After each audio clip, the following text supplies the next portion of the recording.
Good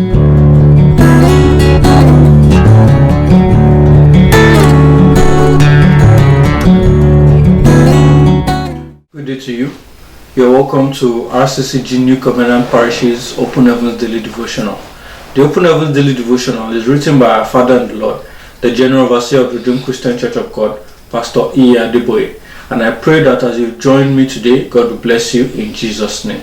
Amen. Today, 14th August 2021, we'll be looking at the topic, You Don't Need to Struggle. You don't need to struggle. We'll be taking our memory verse from the book of Proverbs chapter 10 verse 22, which says, The blessing of the Lord, it maketh rich, and he addeth no sorrow with it. We'll be taking our text from the book of Deuteronomy chapter 8 from verses 10 to 18, which says, When thou hast eaten and art full, then thou shalt bless the Lord thy God for the good land which he hath given thee. Beware that thou forget not the Lord thy God, in not keeping his commandments and his judgments and his statutes which I command thee this day, lest when thou hast eaten and art full, and hast built goodly houses and dwelt therein, and when thy herds and thy flocks multiply, and thy silver and thy gold is multiplied, and all that thou hast is multiplied, then thy heart be lifted up, and thou forget the Lord thy God, which brought thee forth out of the land of Egypt from the house of bondage, who led thee through that great and terrible wilderness, wherein were fiery serpents and scorpions, and drought where there was no water, who brought thee forth water out of the rock of flint, who fed thee in the wilderness with manna, which thy fathers knew not, that he might humble thee, and that he might prove thee to do thee good at thy latter end. And thou say in thy heart, My power and the might of my hand hath gotten me this wealth. But thou shalt remember the Lord thy God, for it is he that giveth thee power to get wealth, that he may establish his covenant which he sware unto thy fathers, as it is this day. Many people think they cannot prosper in life unless they struggle. We must know that there is a difference between struggling and working. Work is a divine vocation which started with Adam. The Bible says, And the Lord God took the man Adam and put him into the Garden of Eden to dress it and to keep it. Genesis 2 verse 15. The truth, however, is that you do not need to struggle before you prosper. It is true that you should be diligent, because the Bible says the soul of the diligent shall be made fat. Proverbs 13:4. In the Bible reading of today, we discover some truths about the mind of God concerning the prosperity of his people. Deuteronomy 8:18 says, But thou shalt remember the Lord thy God, for it is he that giveth thee power to get wealth, that he may establish his covenant which he sware unto thy fathers, as it is this day. So, some people erroneously believe they equate working with struggling, that you cannot succeed, you cannot prosper, you cannot gain wealth until you have struggled. It is not true. There's a difference between work, and there's a difference in struggling. One can work and prosper, one can work and find it easy, and one can work and struggle. Some people will be working and whatever they are bringing in will never be enough. Some people will labor hard and they will never be rich. So there's a difference. We are encouraged to work, we are encouraged to be diligent. If you are diligent, you will be made fat. If you are diligent, you will prosper. If you are diligent in what you are doing, you will prosper.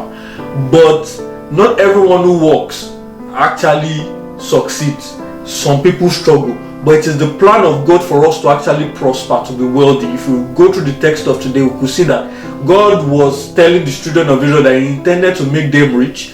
They will build houses, they have lots of flock and herds of sheep and cattle, and that when they become wealthy and rich, they should not think it was their power that brought them that wealth. There was God that brought them that wealth. So God intends for us to work and reap of the fruit of our labors, to work and to prosper. It is unfortunate that many people of God do not know that God gives power and opportunities to his children to get wealth. For one major reason, that he may prove himself faithful to his word, according to Exodus chapter 3 verse 17, which says, And I have said, I will bring you up out of the affliction of Egypt, unto the land of the Canaanites and the Hittites and the Amorites and the Perizzites and the Hivites and the Jebusites, unto a land flowing with milk and honey. So, like 3 John 2 says, God's intention is for us to prosper. God made a promise in Exodus 3:17 that He's going to bring the children of Israel to a land flowing with milk and honey, and that is what He wants to do for us too. God wants us to enjoy the milk and honey of the land. Milk and honey here symbolize prosperity. Beloved, I have good news for you. God is interested in the prosperity of His people. Prosperity from God is without sorrow. The Lord who prospers is the same Lord who protects. He will not give you a car that will become a death trap. He will not give you a child that will break your heart. This suggests to us that there could be counterfeit prosperity. The devil is the giver of that kind of prosperity. However, Jesus is the true source of prosperity and eternal blessings. He paid the price in full, hence you can never regret being prospered by His benevolence.